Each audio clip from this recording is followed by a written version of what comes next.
The mining station alarm screamed at 4 in the morning. Foreman Clickster jumped from his bed. His hands shook as he grabbed the communicator. Nothing good happened at this hour. What now? He asked into the device. Sir, you need to see this, young Pelmore said. His voice was scared. Drill 7 hit something big. Clickster put on his suit and walked to the drilling area. The asteroid was supposed to be simple. Just ice and minerals, easy work. 3 months and everyone could retire rich. But now his crew stood back from the hole they made. They all stared down into the darkness. What is it? Clickster demanded. Pelmore pointed into the hole. Metal, sir, lots of it. And it is warm. That made no sense. They were in deep space, far from any star. The ice should be frozen solid. Hundreds of degrees below zero. Clickster turned on his scanner and pointed it down. The readings made his blood run cold. The object was massive. It stretched for kilometers inside the asteroid. And it was definitely metal. Human metal. Human construction. But that was impossible.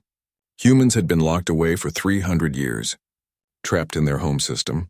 The galaxy had caged them like dangerous animals. Stop all drilling, Clickster ordered. Send a message to the council. We found something important. Something they need to know about. 3 days passed. A science ship arrived. Dr. Sarah Okonkwo stepped off the transport. She was the only human on the team.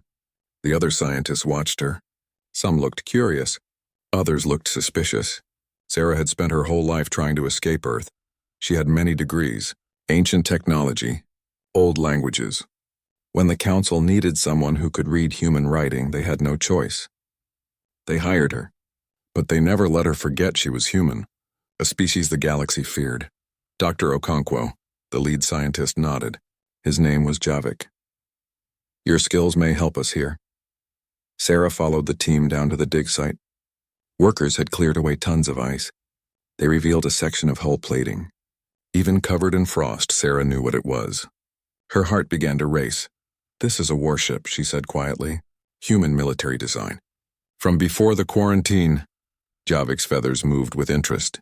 Can you identify which ship? Sarah moved closer. She brushed away ice with her gloved hand. There were markings, letters and numbers in old Earth code. She read them slowly. UHSV, United Humanity Space Vessel. She cleared more ice. Her breath caught in her throat. Dying Light, the other scientists froze. Everyone in the galaxy knew that name. It was legend. It was myth. The story parents told their children about why humans were dangerous. 300 years ago, humanity had burst into space. They had weapons and dreams. The council tried talking, but humans wanted to expand. They wanted to claim worlds, to spread across the stars. War became inevitable, and humans fought with a fury that shocked everyone. The Dying Light had been their flagship, a supercarrier so large it could hold 50 smaller ships inside. During the final battle at Crucible Nebula, it destroyed 17 Council warships. Then it disappeared into a space anomaly. Everyone thought it was destroyed, but here it was, frozen in time, waiting. We need to report this now, Havik said. The council must decide what to do, Sarah nodded. But her mind was racing. The Dying Light, the ship that made the council fear humanity. The ship that caused 3 centuries of imprisonment. And now it was here, preserved like a fly in amber. That night Sarah sat in her room. She stared at her communicator. What she was about to do could get her killed. But she had to try. She wrote a message using an old Earth frequency, a frequency she prayed someone still watched. The message was simple. They found the Dying Light, come home. She sent it toward Earth. Then she deleted all proof from her system. She lay in her bed and wondered, would anyone receive it? Would anyone on Earth remember the great ship? Would anyone still care? On Earth, in a hidden place beneath Old Geneva, Admiral Marcus Webb received the message. He read it 3 times. His hands shook. Then he pressed the alarm that had waited 3 centuries. Wake everyone, he said to his officer. It is time. The Dying Light had been found, and nothing would ever be the same again. In the council chambers on Thornox, politicians argued for 3 days straight. Councillor Vexthar stood before the assembly. His voice was loud and angry. The human warship must be destroyed, he declared. We cannot allow it to fall into human hands. They are locked away for a reason. It is a historical artifact, another councillor argued. We should study it. Learn from it. Learn what? Bexthar's voice rose higher. Learn how to kill more efficiently? Learn why we were right to cage humanity? We already know these things. Destroy the ship. Scatter its atoms. Let it become dust as it should have 300 years ago. The debate continued for hours. Some wanted to study the ship. Others wanted it destroyed. A few brave voices said perhaps it was time to free humanity. Those voices were shouted down quickly. Finally, the council reached a decision. A fleet would be sent to the asteroid. They would take apart the dying light carefully, study what they could, then destroy what remained. Humanity would never touch their lost flagship again. Admiral Corax received his orders with mixed feelings. He was old enough to remember the stories. His grandfather had fought humans. He told stories about how they never gave up, even when beaten, about how they turned every battle into a funeral for both sides. 6 dreadnoughts, his officer said. Surely that is too much for a dead ship. Corax looked at the young officer. Too young to remember, too young to understand. My grandfather fought at the Battle of Proxima, Corax said quietly. He commanded a heavy cruiser. The humans had 3 destroyers, the humans won. Do you know why? The officer shook his head. Because humans do not know when they are beaten. They fight until they are dead. And sometimes they fight even after that. 6 dreadnoughts is not too much. 6 dreadnoughts is barely enough. The council fleet arrived at the asteroid 2 weeks later. Sarah watched from the science vessel. The massive warships took positions around the mining site. It seemed like too much power for a dead ship. Work crews began cutting into the ice. Massive laser drills carved away the frozen water. Bit by bit, the dying light emerged from its tomb. The ship was enormous, bigger than Sarah had imagined. Its hull was scarred from battle, holes where weapons had struck. But underneath the damage, she could see the beauty. Humans had built this ship to inspire fear and respect. Even dead and frozen, it succeeded. Remarkable, Havik said beside her. I have studied human military history. This ship was the peak of their engineering. The weapon systems alone were decades ahead of Council technology. Were? Sarah asked. Havik's feathers showed embarrassment. Are perhaps. We have not shared our military advances with your people. Because you are afraid we might use them? Yes, at least your species has a gift for warfare. It is both wonderful and terrifying. Deep inside the dying light, something stirred. The laser drills had been cutting for days. Each burst of energy touched long-dead sensors. Power began to flow through ancient circuits. Systems that had been dead for 3 centuries began to wake. In the ship's core, an artificial intelligence named Dawn ran a check. 97% of its systems were damaged or offline. Life support was critical. The main reactor was cold. But weapons were intact. That was interesting. Dawn checked its last memory files. The date was wrong. Very wrong. It ran the calculation 3 times to be sure. 302 years, 7 months, 13 days. The crew would need to be awakened, but slowly. The sleep systems had been damaged. Not everyone would survive. Dawn made decisions. It was built to protect the crew and complete the mission. The crew needed protection. The mission was incomplete. Therefore, Dawn would act. It sent power to the sleep bay. It began wake-up procedures for the senior officers. It sent energy to sensors and communication systems. And it began gathering data about the ships surrounding them. Captain Aldrich Chen opened his eyes to red emergency lighting. His body felt wrong. Too cold, too stiff. His muscles screamed as he tried to move. For a moment, he could not remember where he was. Then the memories came back. The battle. The Crucible Nebula. The Council fleet. The desperate jump into the anomaly. Then nothing, Dawn, he said. His voice was raw. Status report. The AI's voice filled the chamber. Captain Chen, revival successful. However, I must inform you that significant time has passed since our last engagement. How long? 302 years. 7 months. 14 days. Chen closed his eyes. 300 years. Everyone he knew was dead. Earth had gone on without him. The war was over. And humanity had clearly lost if they had been left frozen in space for 3 centuries. The crew? Sleep systems sustained heavy damage. I calculate a 37% survival rate. 4,300 personnel are already beyond recovery. Chen felt each loss like a knife. His crew, his responsibility. Begin revival for all surviving personnel. Medical staff first. Then engineering. How many ships are around us?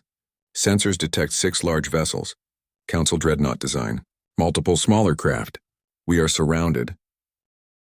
Captain Chen pulled himself out of the sleep pod. Other pods were opening. Men and women stumbled out, confused, disoriented. They looked to him for answers. Listen up, Chen said. His voice grew stronger. We have been asleep for 300 years. We are surrounded by council ships, and we are about to find out if humanity survived without us. He looked at each face. But one thing has not changed.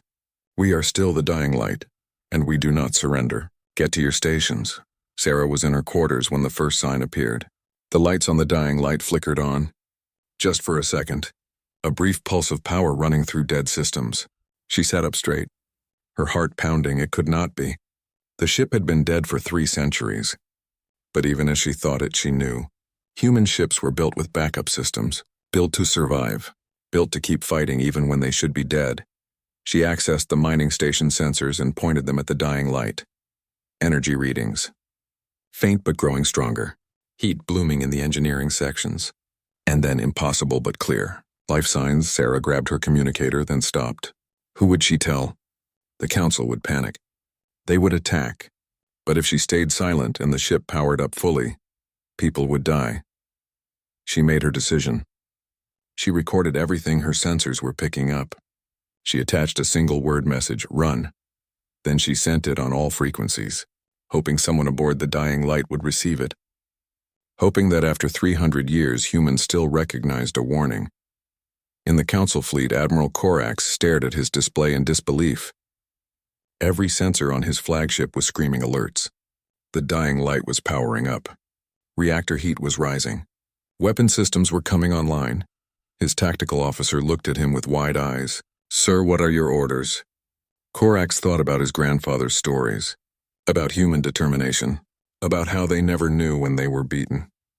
He thought about the ship before him. Dead for 3 centuries. Now coming back to life like a ghost seeking revenge. Battle stations, he said quietly. Shields to maximum. And send a message to the council. Tell them the dying light lives. Tell them we may need more ships. The officer went pale. More ships? Sir, we have 6 dreadnoughts.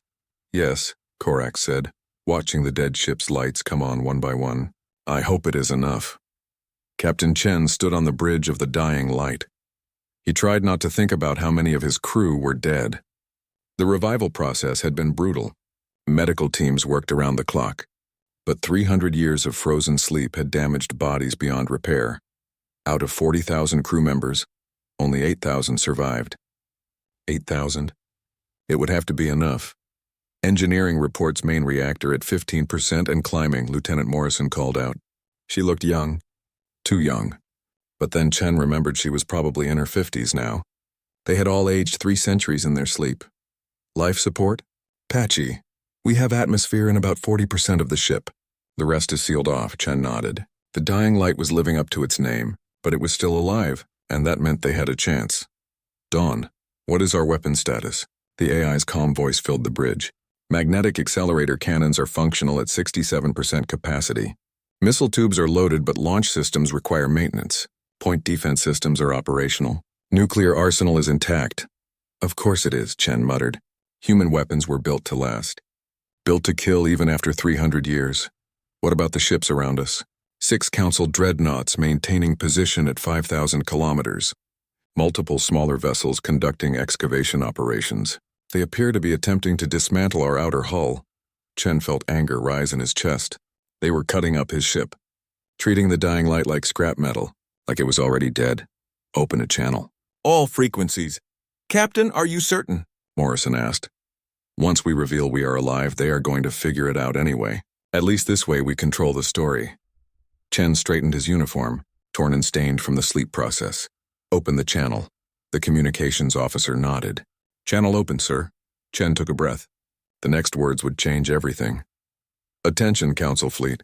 This is Captain Aldrich Chen of the United Humanity space vessel Dying Light. We are very much alive, and you are currently dismantling a sovereign military vessel without permission. I strongly suggest you stop.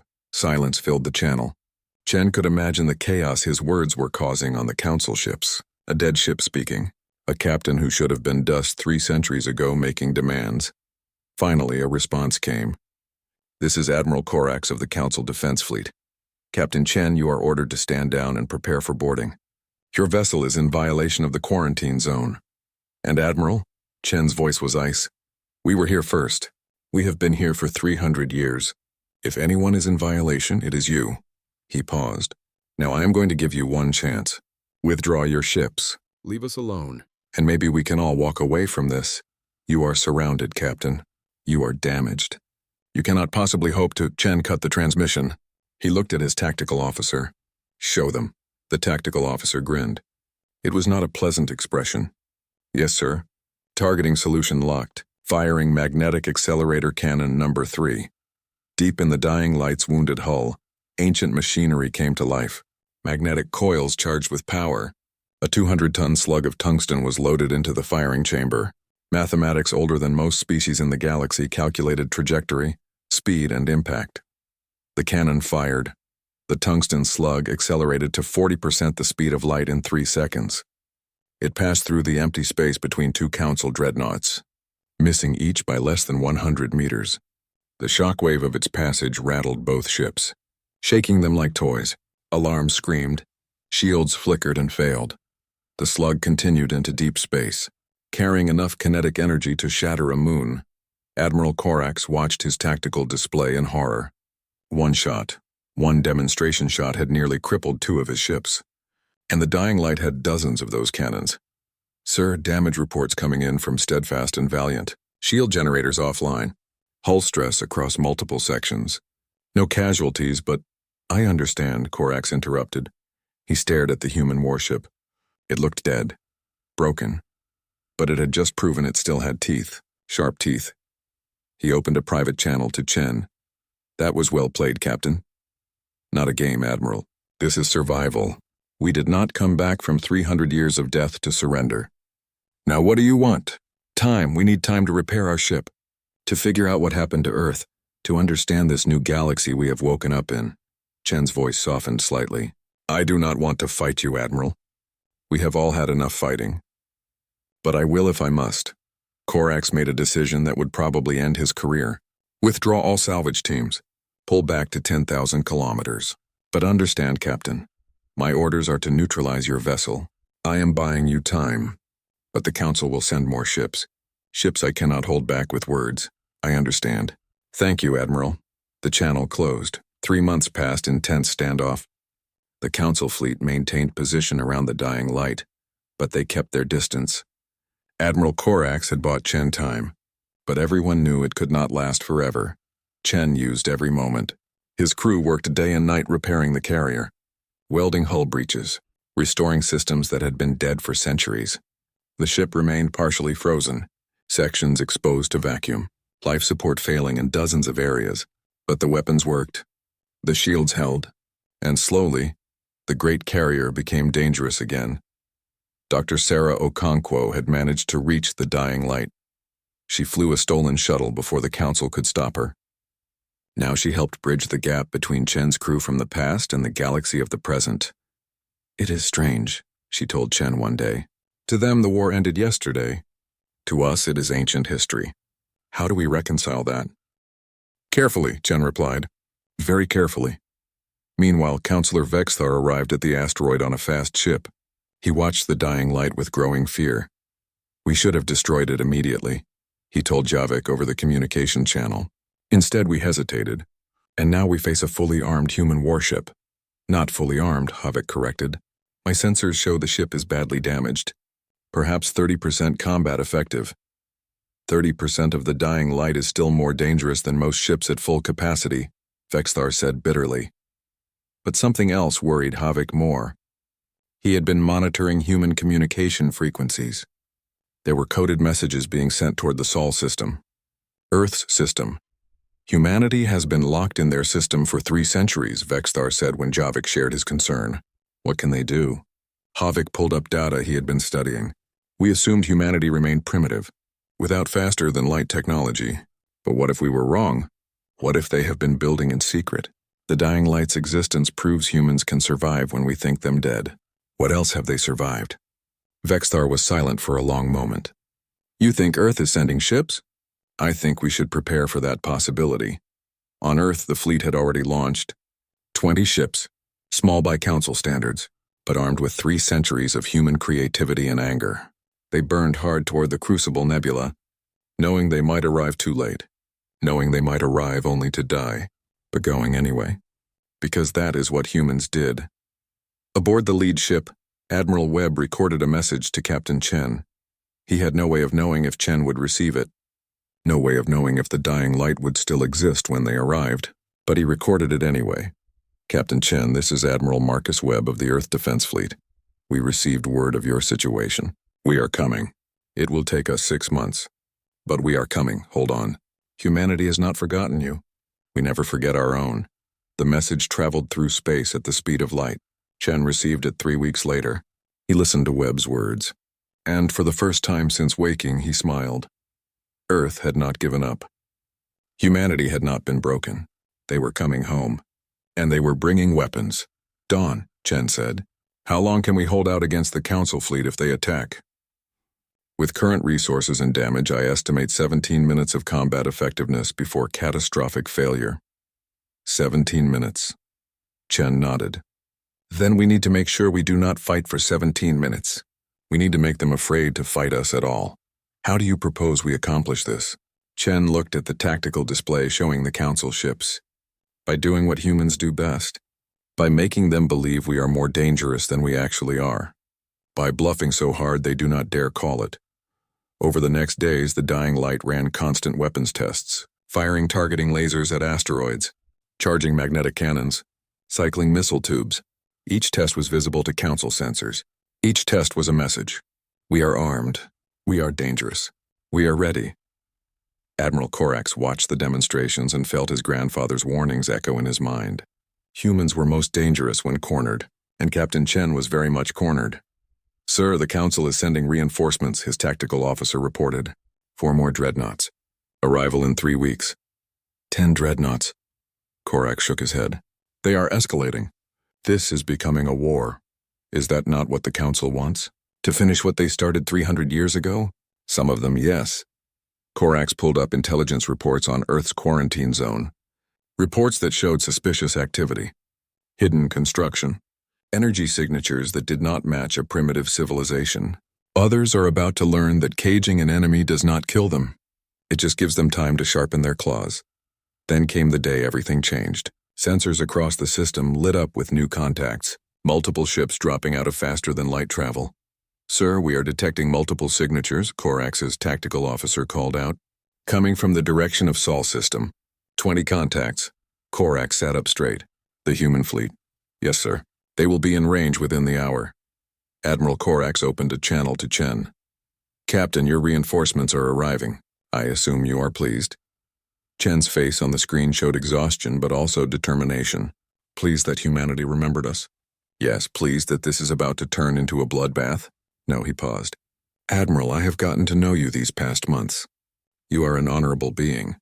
You follow orders even when you disagree with them, so I am asking you directly, does it have to end in violence? The Council's orders are clear. Humanity must return to quarantine. Your fleet must turn back. You must surrender your ship. You know we will not do any of those things. I know. Corax felt the weight of command pressing down on him, which is why we are both about to do things we will regret. Earth's fleet dropped out of faster-than-light in perfect formation. 20 ships, smaller than Council dreadnoughts, but bristling with weapons. Every gun port open. Every shield at maximum. Admiral Webb broadcast on all frequencies. This is Admiral Marcus Webb of the Earth Defense Fleet. We have come for our people. We have come for our ship. And we have come to reclaim our place among the stars. Stand aside. The Council fleet powered up weapons. 10 dreadnoughts against 20 human cruisers. And 1 battered carrier that refused to die. Chen stood on his bridge and looked at his crew. If we have to fight, we fight smart. We survive, and we make sure our sacrifice means something. The galaxy held its breath. 2 fleets faced each other across the darkness of space, ready for war. The 2 fleets faced each other across space. 10 Council dreadnoughts, 20 human cruisers, 1 damaged carrier. Everyone waited for someone to fire the first shot. Admiral Corax looked at his weapons display. He could destroy the human fleet in minutes, but the cost would be terrible. Thousands dead on both sides for what? To maintain a quarantine that was already broken? Captain Chen prepared his crew. Dawn had calculated their chances. 17 minutes of fighting before the dying light fell. But those 17 minutes would cost the Council dearly. Chen would make sure of that. Then something impossible happened. New contacts appeared on every sensor in the system. Ships dropping out of faster-than-light travel. But they were not human. They were not Council. They were something else entirely. "Sir, unknown vessels," Corax's tactical officer shouted. 12 ships. Unknown configuration. They are positioning themselves between us and the human fleet. On the dying light, Morrison called out the same warning. "Captain, we have new contacts." 12 ships. They are transmitting on all frequencies. A message came through. Clear and calm. "This is the Vidian Star Collective. We are here to mediate this dispute. All parties will stand down immediately." Admiral Corax stared at his screen in shock. The Vidians, an isolationist species that had not been seen in galactic space for over a century. They had withdrawn from Council politics long ago, declaring the galaxy too violent for their taste, and now they were here, placing themselves between two hostile fleets. Why? Corax wondered aloud. Why would they involve themselves now? His intelligence officer had the answer moments later. "Sir, the Vidian ships are transmitting data files. They have been monitoring the situation. They claim the Council's actions against humanity were unjust from the beginning. They are demanding a neutral hearing." Chen could not believe what he was seeing. Help from an unexpected source. Not allies exactly, but certainly not enemies either. "Don, what do you know about the Vidians?" "Limited data. They are technologically advanced, philosophically pacifist, but militarily capable. Their intervention suggests they believe the current situation threatens galactic stability. Or maybe they just do not like bullies," Morrison suggested. Chen opened a channel to the Vidian flagship. "This is Captain Chen of the Dying Light. I appreciate your intervention. But I have to ask, why are you helping us?" The Vidian commander appeared on screen. They were tall, slender beings with skin that glowed with subtle colors, beautiful and strange. "Captain Chen, we are not helping you specifically. We are preventing a massacre. The Galactic Council's treatment of humanity was wrong 300 years ago. It remains wrong today. We will not stand by and watch them compound their error." Admiral Corax transmitted on the same channel. "The Council has authorized us to neutralize the human vessel.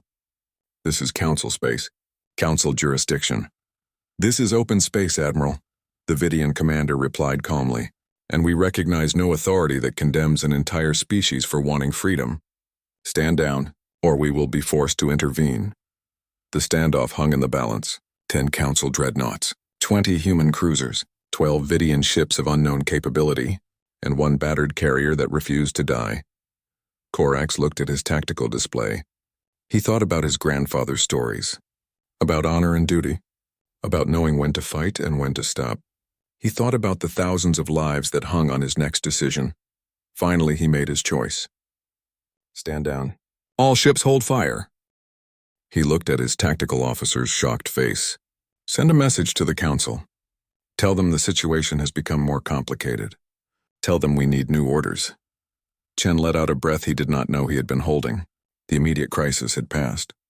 But he knew it was temporary. The Council would not back down forever.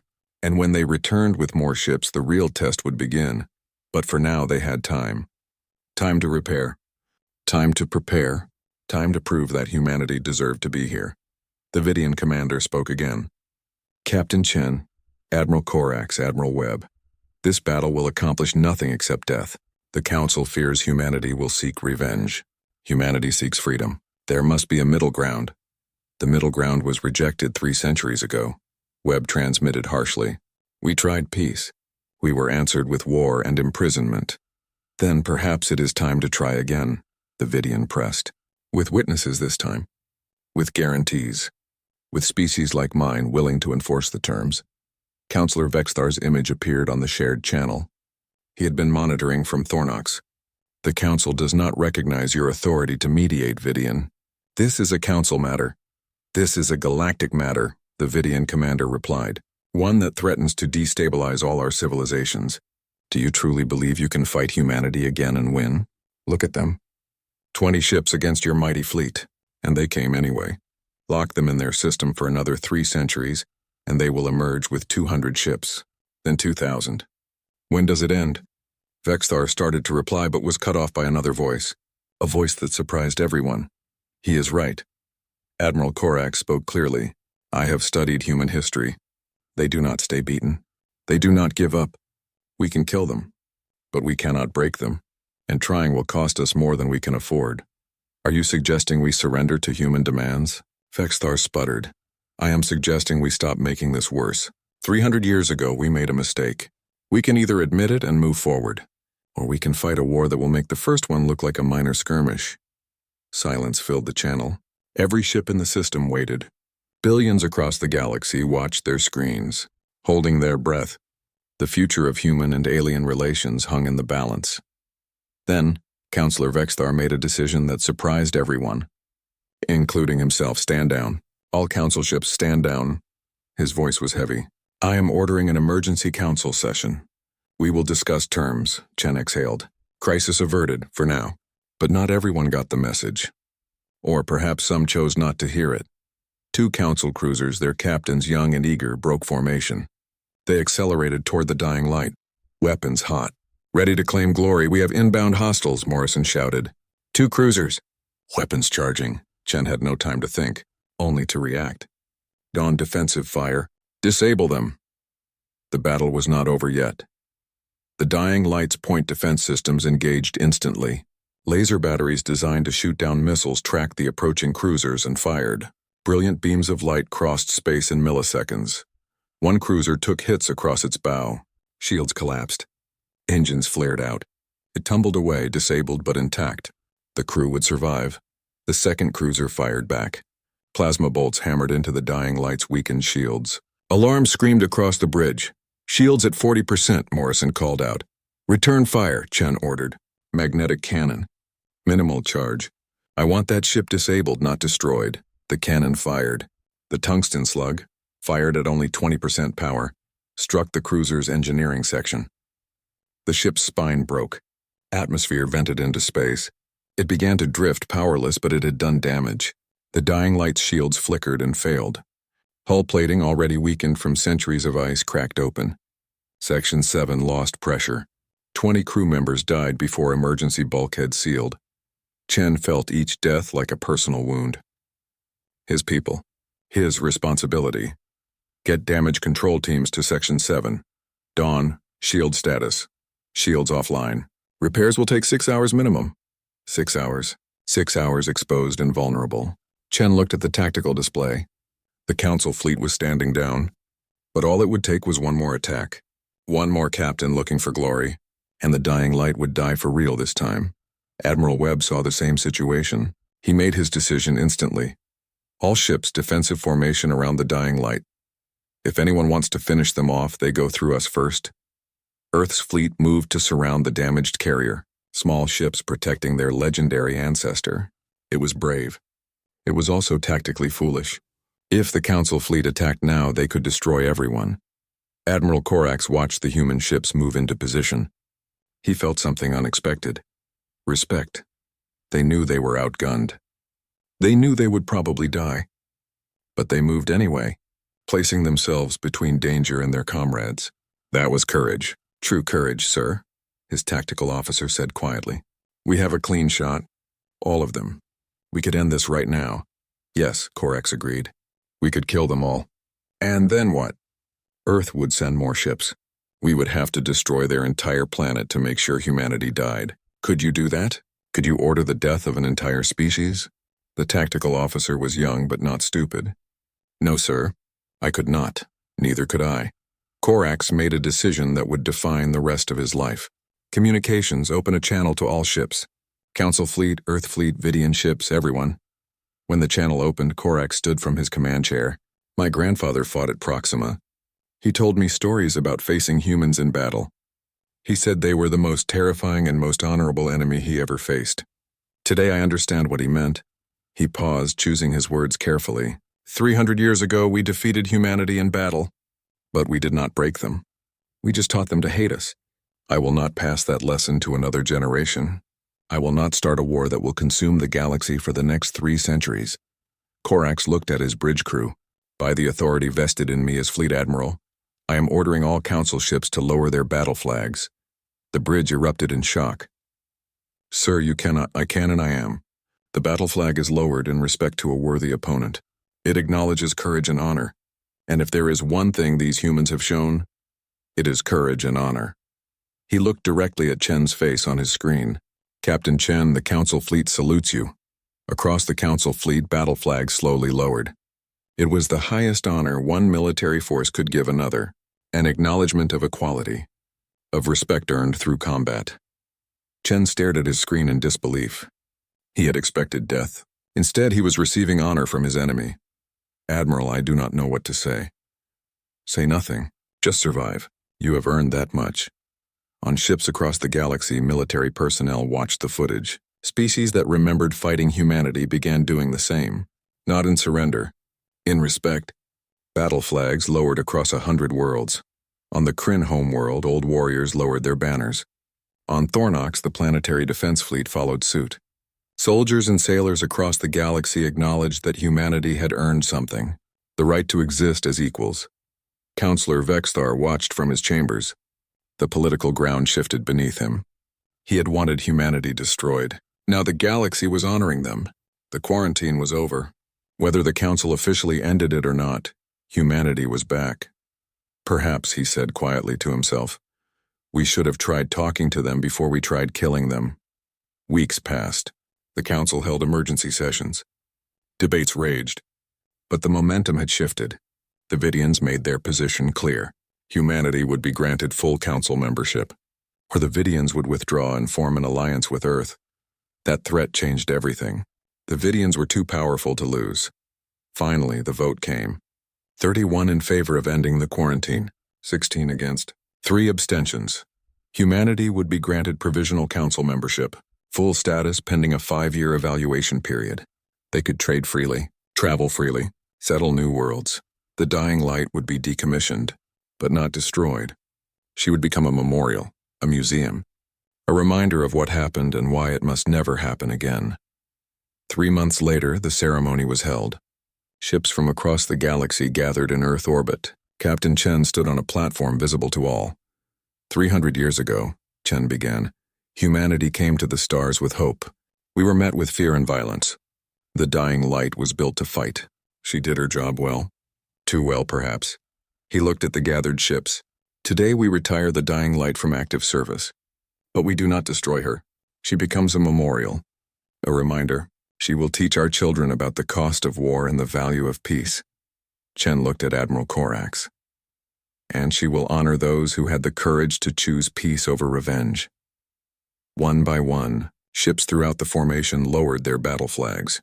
Council ships, human ships, Vidian ships, all of them honoring the dying light. Chen watched the flags lower. They had done it. They had survived. They had won, not through violence, but through endurance. Admiral Korax found Chen later at a quiet observation deck. Captain Chen, may I join you? Yes, please, they sat together. 2 warriors who understood each other. Tell me something honestly, Chen said. Are we doomed to keep fighting? Is there any chance for real peace?